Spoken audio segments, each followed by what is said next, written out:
Hello guys, hello dear learners, dear students and dear followers. Welcome to back on the YouTube channel from Khadim Rasoul TV. Today I would like to give you some words English into French or Wolof. So if you have she is au trip in a sentence, cela signifie en français elle a un pièce. She is au trip en français signifie elle a un pièce. Mais en Wolof cela signifie lii firange la. Lii firange la signifie en Wolof elle a un pièce comme signifie en anglais she is a trip. I have dyed my hair. Phrase boobu li muy signifier en Wolof mooy dama teint sama karaw gi. Dama teint sama karaw gi parce que hair mu ngi nii c'est les cheveux. Dama teint sama karaw gi. I have dyed my hair. It is the nearest hospital. It is the nearest hospital. loolu boo ko déggee en Wolof cela signifie que lii mooy hôpital bi nga xamante ni moo gën a jege. Lii mooy hôpital bi nga xamante ni moo gën a jege. It is the nearest hospital. boo ko bëggee wax en français da ngay naan c'est l'hôpital la plus proche. C'est l'hôpital la plus proche. She looks me. She looks me. Ou she look at me. She looks me. Parce que boo déggee ma ne she looks me, c'est parce que si c'est la troisième personne du singulier. Look mooy signifier regarder. Regarder mooy look. Différent de si mooy voir. She look me, elle me regarde. She look at me, elle me regarde. léegi ci wolof mooy moom de mu ngi may xool. moom de mu ngi may xool. en plus boo bëggee ne si ni de neip, si ni de neip tamit loolu boo xoolee li muy signifier en wolof si ni de neip mooy damaa bëgg sieste, damaa bëgg noppaleku bëccëg bi, damaa bëgg sieste. si ni de neip. en français si ni de neip lu muy signifier cela signifie que je veux faire un sieste. Je veux faire un sieste mooy si de neip. léegi bu fekkee ne par exemple da ngaa bëgg ne damaa bëgg glace. I want ice. I want ice. noonu lañ ko waxee en anglais damaa bëgg glace mooy I want ice. I want ice. léegi boo ko bëggee en français ni nga ko waxee je veux de la glace. Je veux de la glace. noonu lañ ko waxee. léegi ñëwaat ci beneen question encore pour gën a montrer suñu question. par exemple nga ne damaa bëgg a naan. damaa bëgg a naan ni ñu ko waxee ci anglais. ni ñu ko waxee ci anglais I want drink. I want drink. I want drink mooy damaa bëgg a naan. mooy je veux boire en français. bien parce que boo nee want to want mooy vouloir. vouloir naan mooy drink. je veux boire. I want drink. ñëwaat ci beneen question encore nan la ñuy waxee je veux dormir. je veux dormir en anglais mooy I want to sleep. I want to sleep mooy je veux dormir. to sleep mooy dormir. léegi loolu nan lañ ko waxee ci olof mooy damaa bëgg a nelaw. damaa bëgg a nelaw kon ci anglais mooy I want to sleep. très bien, tout simplement. léegi par exemple su ma nee maa ngi daw. maa ngi daw ni ñu ko waxee ci anglais maa ngi daw ak maa ngi bëgg a daw bokkul. boo nee maa ngi daw mooy I run. I run. I run mooy maa ngi daw. mais su ma bëggee ne damaa bëgg a daw damay naan I went to run. I went to run. su ma bëggee ne tamit ñun ay seex lañ we are twins. we are twins. kon donc we are twins moom mooy ñun de ay seex lañ.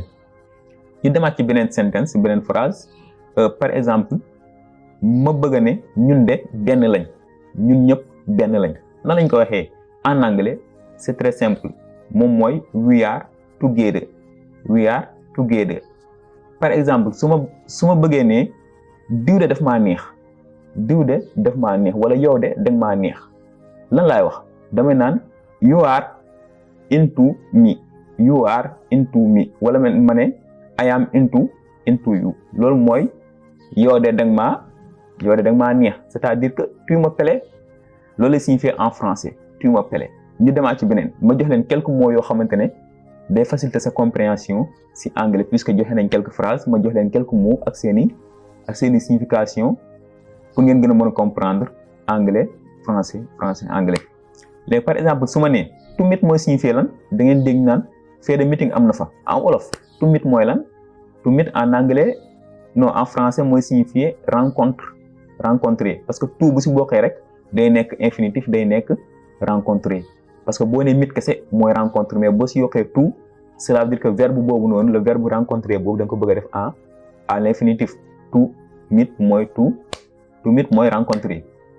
li ñu ñëwaat si beneen mot wala beneen verbe par exemple ñu ne la I apologize par exemple I apologize souvent dafa nekk mot boo xamante ne li ngeen koy dégg si anglais mën na bañ a bëri mais pourtant yéen a ngi koy utiliser yéen a ngi koy wax français yéen a ngi koy wax wolof mais xamoo leen li muy tekki en anglais. I apologize lu muy signifier mooy je m'excuse en anglais dañuy naan I apologize comme tey par exemple nga ne je suis désolé boo ne je suis désolé ak I apologize ça fait deux parce que I apologize mooy je m'excuse je suis désolé mooy lan mooy I'm sorry mooy signifier je suis désolé mais maa ngi jéggalu mooy signifier par exemple I apologize.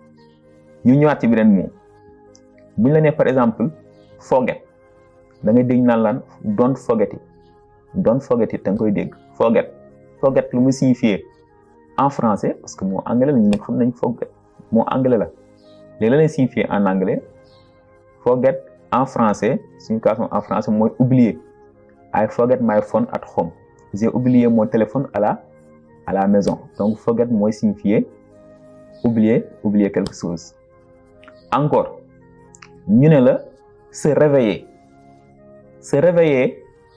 ni ñu koy waxee en anglais mooy se réveiller mooy wake up da ngay dégg ne la wake up mooy signifier se réveiller kon boo bëggee ne se réveiller en anglais mooy signifier wake up waaw.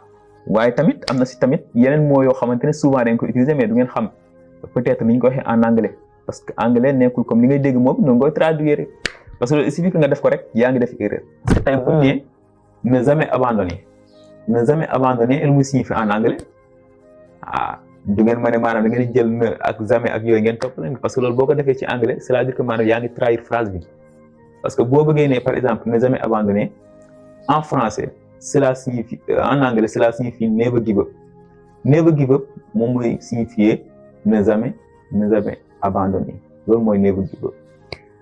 Encore par exemple bu ñu la bëggee ne maanaam bu ñu la nee check your mouse dañ koy dégg souvent ñu ko check your mouse silence and check your mouse boo ko déggee mooy tëjal sa gémmiñ check your mouth mooy signifier tëjal sa gémmiñ en wolof en français mooy ferme ta bouche check your mouth.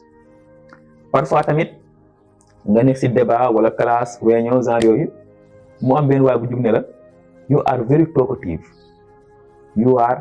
talkative boo déggee you are very talkative bon dafa nekk moo boobu te peut-être mën ngeen ko bañ a xam mais c'est très simple vous l'utilisez souvent en français comme en wolof. You are very talkative mooy tu es trop bavard kon donc talkative moom mooy signifier bavard bu la nee maanaam stop smoking moo boobu da ngeen di dégg parfois dans la langage courante par exemple ñu leen naan booy bàyyi smoke stop smoking mooy arrête de fumer très bien mooy am arrête de fumer mooy signifier stop smoking. bu fekkee ne maanaam par exemple da ngaa bëgg ne kii c'est un wala c'est une veuve da ngay naan veuve mooy comme te ne day téeñu mooy da ngay naan she is a widow mën nga ko wala nga ne nga contracté nga ne she is a widow mooy signifier veuve wala veuve la mooy comme te ne day téeñu en wolof loolu mooy widow. So my all dear communities, I want to talk you the importance of English. English is very important. English is the only language in the world. English is a reference language, but people of African people don't like English. They think that English is not unimportant, because English is very, very important, because English can allow you to discuss for many people in the world. Don't. If you want to talk English, you can write some words English and listen videos to speak English. Donc ñu ngi leen di jox dig daje ci beneen émission. Pour mieux améliorer votre niveau en anglais, il faudra juste essayer de nous joindre sur cette chaîne pour plus de vidéos. Ainsi, chaque dimanche, nous faisons des vidéos d'anglais pour mieux faciliter votre compréhension. Donc, essayez aussi de vous abonner et de liker les vidéos pour en avoir plus. Je vous donne rendez-vous à la semaine prochaine, Inch'Allah, pour notre numéro, notre émission.